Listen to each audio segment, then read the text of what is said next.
Samajwadi party के साथी हैं, आपका कार्यवाही में शामिल है। कभी भी सनातन धर्म के लोग नहीं रहे। जो समाजवादी पार्टी की सरकार से जुड़े जो लोग हैं, उनके गठबंधन के जो साथी हैं, जो सनातन धर्म को डेंगू और मलेरिया बोलते रहे, आज क्या कारण है कि सदन में आज वो दोहा पढ़ रहे हैं, आज वो श्लोक पढ़ रहे हैं, आज वो मंत्र पढ़ रहे हैं, आज वो वेद पुराण की बातें कर रहे हैं। अधिष्ठाता महोदय, मुझे बड़ी हैरानी हुई कि समाजवादी पार्टी के साथियों की जुबान से वेद मंत्र कैसे निकल रहे हैं, श्लोक कैसे निकल रहे हैं। श्री रामचरितमानस को जलाने वाले लोगों का साथ देने वाले लोग आज अगर सदन के भीतर श्लोक पढ़ रहे हैं, वेद मंत्र पढ़ रहे हैं, पुराणों की बात कर रहे हैं, तो मुझे लगता है कि इस देश के 100 करोड़ सनातनियों की सबसे बड़ी विजय है।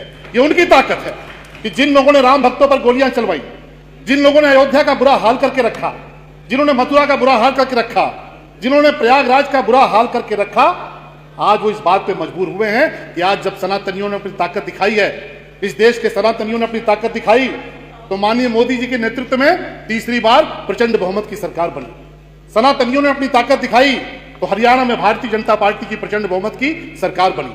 सनातनियों ने अपनी ताकत दिखाई तो महाराष्ट्र में भारतीय जनता पार्टी की प्रचंड बहुमत की सरकार बनी।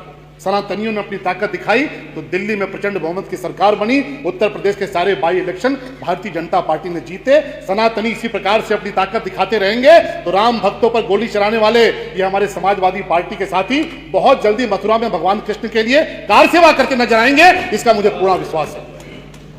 मैं तो सुबह से देख रहा हूं, मैंने आज देखा, हम सब तो बहुत उमंगित हैं, बहुत उल्लासित हैं, और इस देश का जो करोड़ों करोड़ों सनातनी परिवार है वो प्रधानमंत्री मोदी जी के लिए, मुख्यमंत्री योगी जी के लिए ऋणी है कि जिस प्रकार की अद्भुत दिव्य कुंभ की, महाकुंभ की व्यवस्था की गई, हम सब अपने आप को गौरवशाली महसूस करते हैं कि हमने अपनी आंखों से वो नजारा देखा है। हम सब भाग्यशाली हैं कि हमारी आंखों के सामने इतना दिव्य महाकुंभ हुआ है, इतने जबरदस्त इंतजाम हुए हैं। भला कौन सोच सकता था, क्योंकि हमने वो पीड़ा देखी है। हमारी अयोध्या को फैजाबाद बनाकर रखा गया, उपेक्षा की गई। हमारे प्रयागराज को इलाहाबाद बना के रखा गया, उपेक्षा की गई। मथुरा में भगवान कृष्ण के मंदिर की उपेक्षा की गई। लेकिन मैं धन्यवाद देना चाहूंगा इस देश के करोड़ों करोड़ों सनातनियों का कि उनका आशीर्वाद हुआ। दिल्ली में मोदी जी बैठे, उत्तर प्रदेश में योगी जी बैठे, डंके की चोट पे इलाहाबाद को प्रयागराज कर दिया, फैजाबाद को अयोध्या कर दिया। ये इस देश के करोड़ों सनातनियों की जीत है, ये उनकी ताकत है। और इसलिए इस देश के करोड़ों सनातनियों की तरफ से, अपनी देवरिया विधानसभा की महान जनता की तरफ से मैं माननीय मोदी जी का, मैं माननीय योगी जी का कोटि कोटि अभिनंदन करना चाहता हूं। हम लोगों ने वो दिन देखा, आज चर्चा हो रही थी जब मुख्यमंत्री योगी जी ने कहा था कि हमने बहुत बड़े इंतजाम किए हैं, करोड़ों की संख्या में लोग आएंगे। किस प्रकार से समाजवादी पार्टी की तरफ से, किस प्रकार से विपक्ष की तरफ से मजाक उड़ाया गया, किस प्रकार से महाकुंभ पर हमला किया गया, किस प्रकार से महाकुंभ को अपवित्र करने का प्रयास किया गया।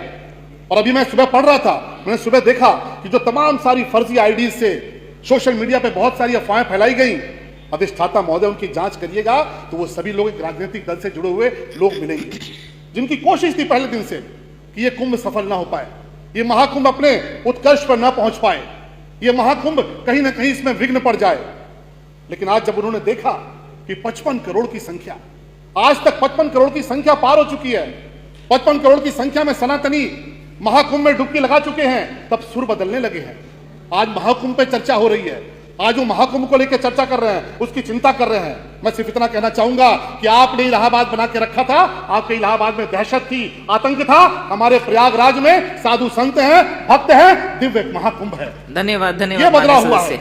10 सेकंड और दे दीजिए। मैं अपनी देवरिया की जनता की तरफ से एक निवेदन करना चाहूंगा, जल्दी से कि मेरे देवरिया में एक जिला अस्पताल की बहुत आवश्यकता महसूस की जा रही है। मैं अनुरोध करना चाहूंगा कि जिला अस्पताल बना दिया जाए, और हमारे यहाँ भीकमपुर रोड पे एक रेलवे क्रॉसिंग पड़ती है, वहां पर एक ओवरब्रिज की आवश्यकता महसूस की जा रही है। माननीय चौधरी बाबूलाल जी, उसका भी निर्माण करा जाए। धन्यवाद। माननीय चौधरी बाबूलाल जी।